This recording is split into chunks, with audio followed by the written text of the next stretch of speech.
Hello दोस्तों, math with Salim channel पर आपका स्वागत है। हम क्लास 10 की मैथमेटिक्स पढ़ रहे हैं। हमारा चैप्टर चल रहा है पृष्ठीय क्षेत्रफल तथा आयतन। आज का सवाल है, एक गोलाकार कांच के बर्तन की एक बेलन के आकार की गर्दन है जिसकी लंबाई 8 सेंटीमीटर है और व्यास 2 सेंटीमीटर है, जबकि गोलाकार भाग का व्यास 8.5 सेंटीमीटर है। इसमें भरे जा सकने वाले पानी की ये मात्रा आपको निकालनी है। पानी की मात्रा एक बच्चे ने ये ज्ञात किया कि बर्तन का आयतन 345 है।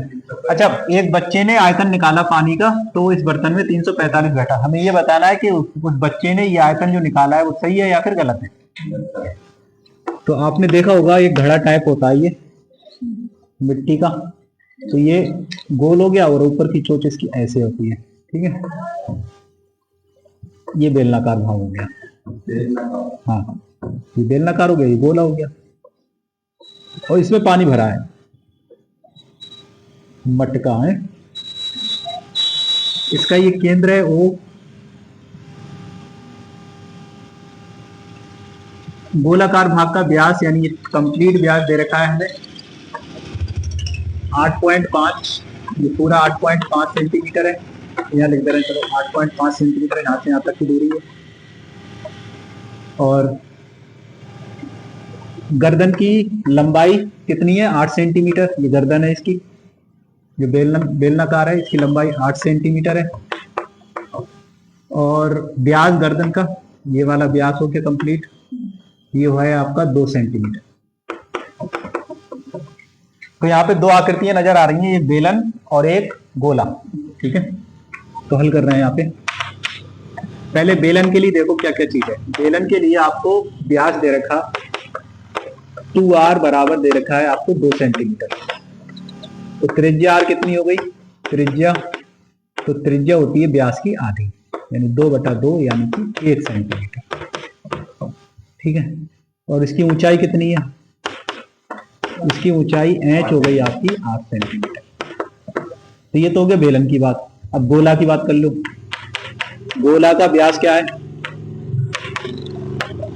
इसे 2r मान लो कैपिटल, क्योंकि ये है 8.5।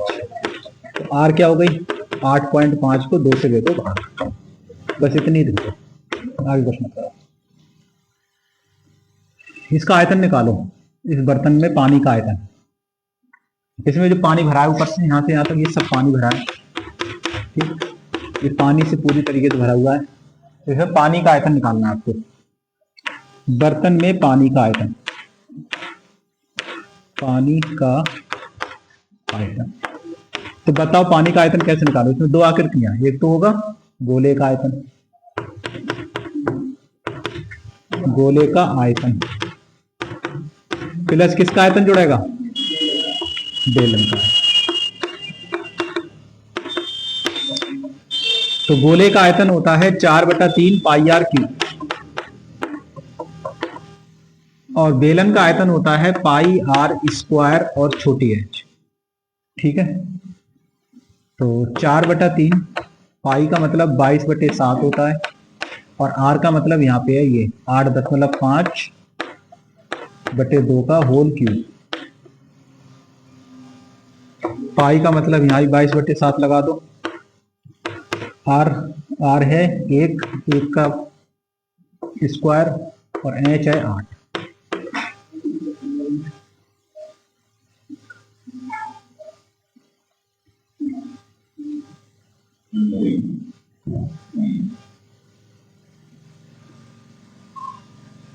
चलो ऐसा करते हैं, 22/7 कॉमन ले लो दोनों जगह से, तो क्या बचा गया? 4/3, और यहाँ पे 8.5 का क्यूब है, तो इसको 3 बार लिख लो। 8.5/2। एक का स्क्वायर एक ही होता है, फिर यहाँ 8 ही बचा। काटो, 2 दूनी 4 से ये पूरा 4 कट गया, 3 से कट रहा है ये, 3 दूनी 6, 3 8 24 है, कुछ कट रहा है, कंप्लीट नहीं कट रहा। चलो काटो, फिर भी 3 से काटो, 3 दूनी 6, क्या बचे? 2 हो गए 25। 3 अट्ठो 24, फिर बचा 1, 0 लगाया 10, 3 तियां 2.83 आया। 2.83 को 2 से फिर काट लो, इस वाले 2 से, 2 से काटो इसे, फिर 2 एकम 2 दशमलव 2 चौक 8 और 2 एकम 2, फिर 2 पंजे 10, कितना आया 1.415। ठीक है, चलिए अब 8.5 और 8.5 की पहले गुणा कर लो,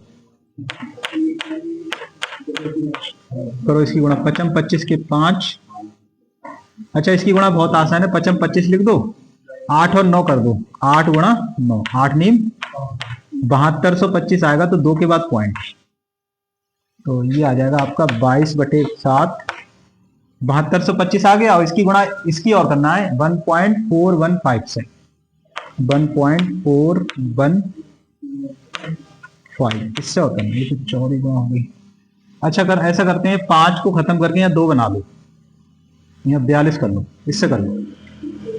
ठीक है, अब करना गुणा, 2 पंजे 10 का 0, हासिल 1, 2 दूनी 4 और 1 हासिल का 5, 2 दूनी 4, 2 सत्ते 14, 4 पंजे 20 का 0, हासिल 2, 4 दूनी 8, 2 10 का 0, हासिल 1, 4 दूनी 8 और 1 9, और 4 सत्तो 28, 1 से करो 5 2 2 और 7, तो 0 5 5 और 4 9, 9 2 11, 4 15 के 5, हासिल 1, 8 2 10 और 1 11 और 1 12 के 2, हासिल 1, 7 2 9 और 1 10। ठीक है, 0 5 5 4 9, 9 2 11 4 15 5, हासिल लगा 1, 8 10 और 11 12 2, हासिल 7 9 और 1 10। अच्छा पॉइंट आएगा यहाँ पे क्या के बाद, 1 2 और 4 के बाद आएगा, 1 2 3 4, यहाँ पॉइंट आएगा, ये पॉइंट आया 102.595 और 0 प्लस 8। अब 8 इसमें और जोड़ लो, तो कितना आएगा 22/7 गुणा 8 इसमें जोड़ोगे तो हो जाएगा 8 2 10 का 0 110। ठीक है, 102 में 8 जोड़ोगे तो 110.595, ये 0 बेकार है, उसे हटा, 7 से काट के देखो, कट जाएगा ये, 7 एकम 7, 4 बचे 40 हो गए, 7 पंजे 35, 5 बचे 55 हो गए, 7 सत्ते 49, चलो काट ही ले रहे हैं, अब जितना भी कटेगा फिर 22 से गुणा करने में आसानी हुई, 7 से काट लो इसे, दशमलव में घटाए कोई बात नहीं, 7 एकम 7, 4 बचे हो गए 40, 7 पंजे 35, 7 पंजे 35, अब दशमलव लगा दो, 7 एकम 7, 4 बचे 40, 7 पंजे 35, 5 बचे 55 हो गए, 7 सत्ते 49, 6 बचे 69 हो गए, 69, 7 नीम 63, 7 नीम 63 होंगे। ठीक है, 7 नीम 63, फिर क्या बचे 6 और ये हो गए 65, 7 8 56, 7 नीम 63 फिर आएगा 20 हो गए, 7 दूनी 14, लगभग आया इतना। अब इसकी गुणा 22 से और कर लो,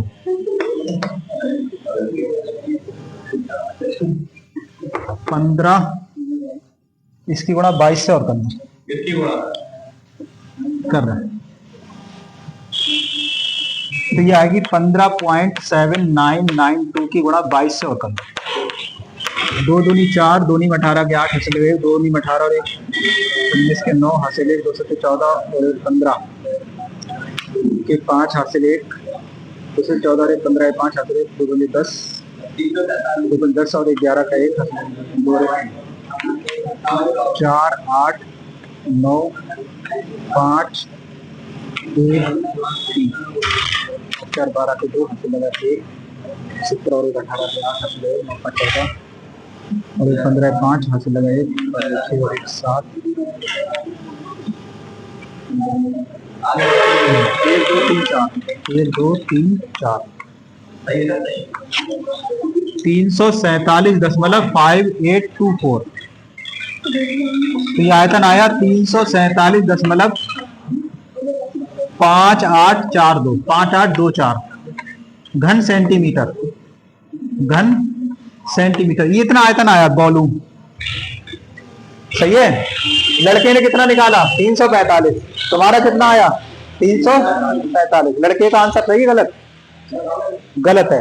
तो लिखेंगे लड़के द्वारा निकाला गया आंसर गलत है। लड़के द्वारा ज्ञात किया गया आयतन, आयतन जो 345 था घन सेंटीमीटर गलत है। उतार लो।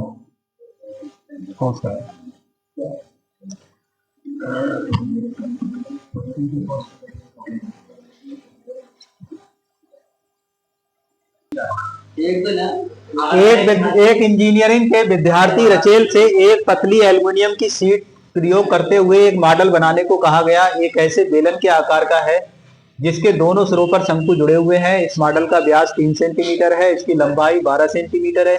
यदि प्रत्येक शंकु की ऊंचाई 2 सेंटीमीटर है तो इस मॉडल में हवा का आयतन ज्ञात कीजिए। ठीक है, समझ में आया कुछ? देखो ये जो है मॉडल है इस तरीके का है। एक ये बेलन है और इसके बेलन के दोनों सिरों पर शंकु जुड़े हैं। एक शंकु इधर जुड़ा है और एक शंकु इधर जुड़ा है। ये कह रहा है देखो एल्युमिनियम की शीट का ये प्रयोग करते हुए एक मॉडल बनाने को कहा गया है। बेलन के आकार का है देखो ये मॉडल, जिसके दोनों सिरों पर शंकु जुड़े हैं। तो ये बेलन हो गया, इसके दोनों सिरों पर इधर और इधर शंकु जुड़े हैं। इस मॉडल का व्यास जो है 3 सेंटीमीटर है। यहां से यहां तक की जो व्यास है इसका, हाँ जी, ये जो है व्यास जो है इसका 3 सेंटीमीटर है। ये वाला व्यास 3 सेंटीमीटर है। इसकी लंबाई 12 सेंटीमीटर, तो पूरी लंबाई है यहां से लेके यहां तक 12 सेंटीमीटर। मॉडल की कंप्लीट लंबाई 12 है। प्रत्येक शंकु की ऊंचाई मतलब ये हाली 2 सेंटीमीटर का ये शंकु है और 2 ही सेंटीमीटर का ये शंकु है। 2 सेंटीमीटर का ये शंकु है। तो अब बताइए जरा ध्यान से। सबसे पहले बेलन ले रहे हैं। बेलन बताओ, व्यास बेलन का दे रखा है 3 सेंटीमीटर। ठीक है, 2r बराबर हो गया ये 3 सेंटीमीटर। तो त्रिज्या कितनी हो गई? त्रिज्या हो गई r का मान 3/2 सेंटीमीटर। ठीक है, अच्छा ये त्रिज्या हो गई। बेलन की लंबाई ज्ञात करो। बेलन की लंबाई, बेलन की ऊंचाई देख लो। चलो बेलन की ऊंचाई h कितनी हो गई? टोटल है 12। इस 12 में से इस शंकु की हाइट 2 है, इसकी भी हाइट 2 है, तो 2 ये घटा दो तो कैपिटल H मान लो इसे। तो कितनी हो गई? 2 ये वाली और 2 वो वाली, कितनी घटी? 4। तो कितनी बची? 8 सेंटीमीटर बची इस वाले बेलन की, यहां से लेके यहां तक। ये 8 हो गई। अब शंकु की बात कर लो। तो शंकु में तो सब चीज दे रखी है। त्रिज्या शंकु की वही होगी जो ऊपर है 3/2 सेंटीमीटर, और ऊंचाई शंकु की ऊंचाई दे रखी है h बराबर 2 सेंटीमीटर।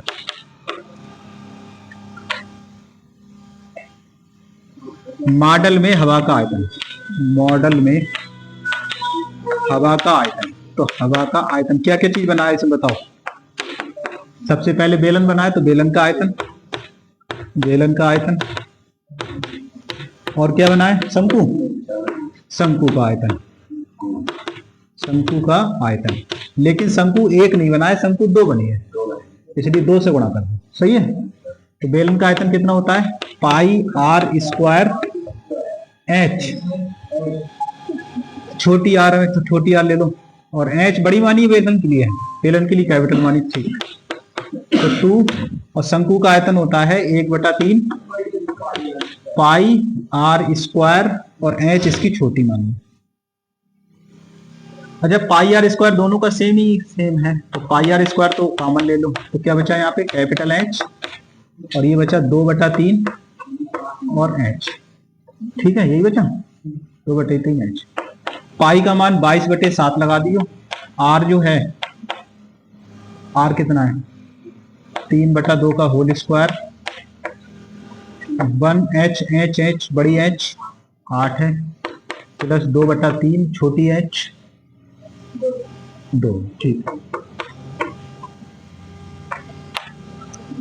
तो 22/7 गुणा 3 3 9/4, और यहाँ पे देखो 3 ले लो एलसीएम, तो 3 8 24 तो ये हो गए, और 2 दूनी 4 ये हो गए।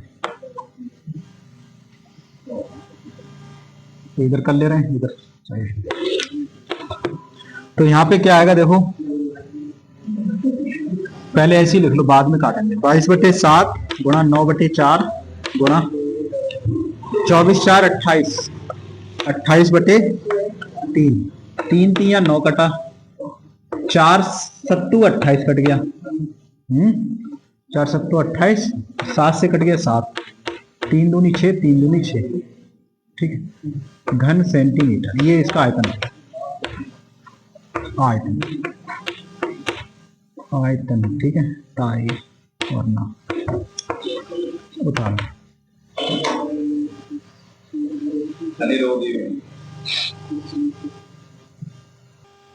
हाँ, 14 सेंटीमीटर व्यास वाले पाइप में पानी 15 किलोमीटर प्रति घंटा की चाल से 50 मीटर और 44 मीटर चौड़े घनाकार तालाब में बह रहा है। कितने समय में पानी का स्तर 21 सेंटीमीटर ऊपर उठ जाएगा? समझ में बात आ रही नहीं है? देखो, एक घनाकार इस तरीके से तालाब है, एक तालाब है इस तरीके से, और इसमें पानी चल रहा है इस तरीके से, इस पाइप से, इस पाइप से पानी चल रहा है इससे। तो ये जो पानी चल रहा है, तो ये तालाब भरा जा रहा है इस तरीके से। समझ में आ रहा ही नहीं? तो ये कह रहा है ये पानी की स्पीड जो है वो है 15 किलोमीटर प्रति घंटा। तो हल कर रहे हैं।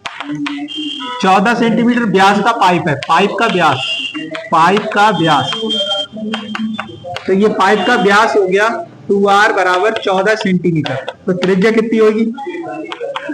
त्रिज्या हो जाएगी, चित्र नहीं बनेगा, त्रिज्या हो जाएगी कितनी? 14/2 यानी कि 7 सेंटीमीटर। पानी की चाल क्या है? चाल है 15 किलोमीटर प्रति घंटा, किलोमीटर प्रति घंटा। अच्छा, इसे मीटर प्रति सेकंड बदलो, ये सेकंड में छोड़ो, घंटे में रहने दो, किलोमीटर को मीटर में बदलो। तो 1000 से गुणा कर लो इसमें, तो ये हो जाएगा मीटर।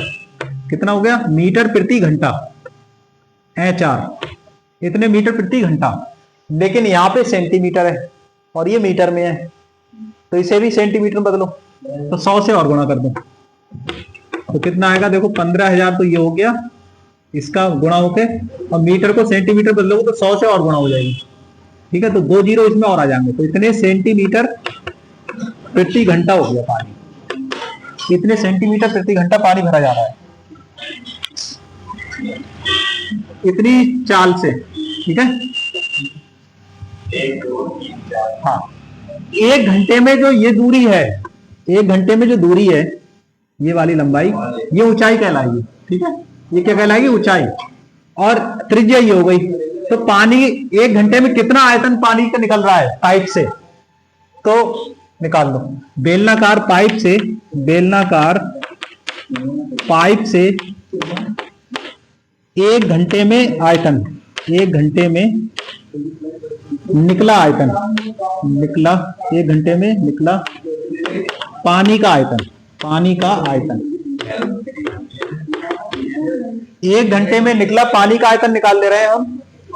तो 1 घंटे के लिए जो हाइट काम होगी वो होगी ये। 1 घंटे के लिए ऊंचाई जो हो जाएगी, सुनो, 1 घंटे के लिए ऊंचाई काम होगी वो ये होगी 15,3012। ठीक है।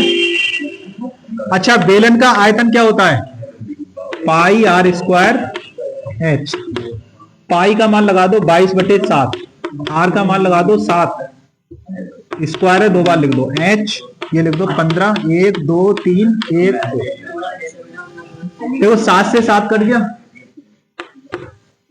ठीक है, तो कितना है ये? 22 गुणा 7 गुणा 15, 1 2 3 4 5, इतने घन सेंटीमीटर पानी निकल रहा है। ठीक है, गुणा नहीं कर रहे हैं क्योंकि हमें ये समय पूछ रहा है, बस गुणा करने से कोई फायदा नहीं। अब आगे सुनो,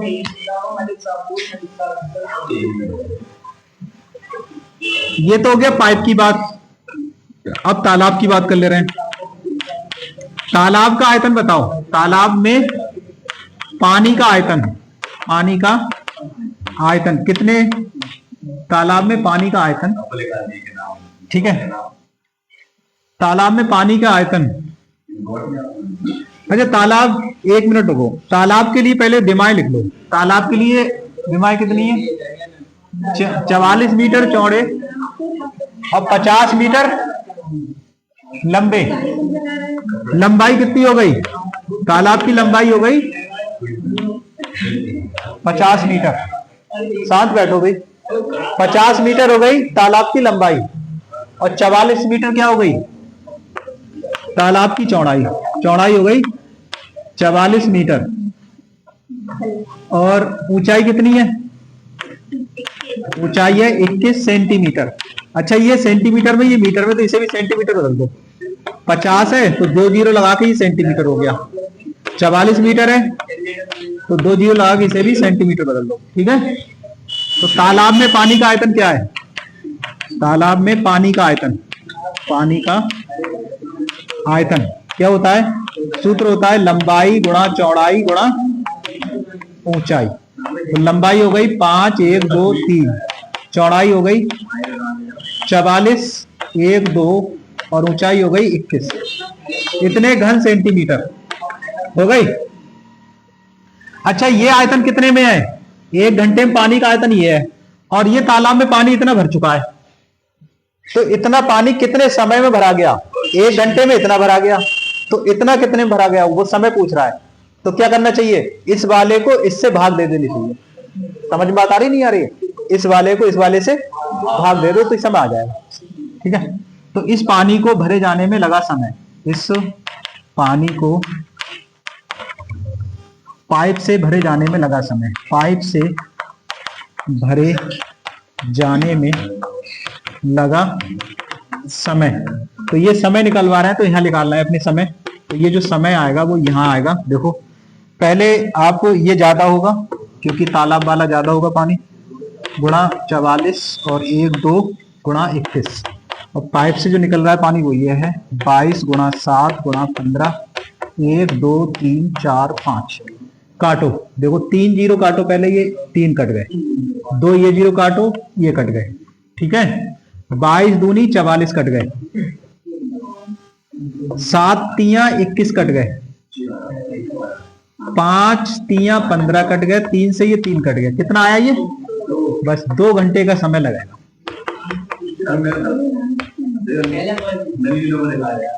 उतारिए देखिए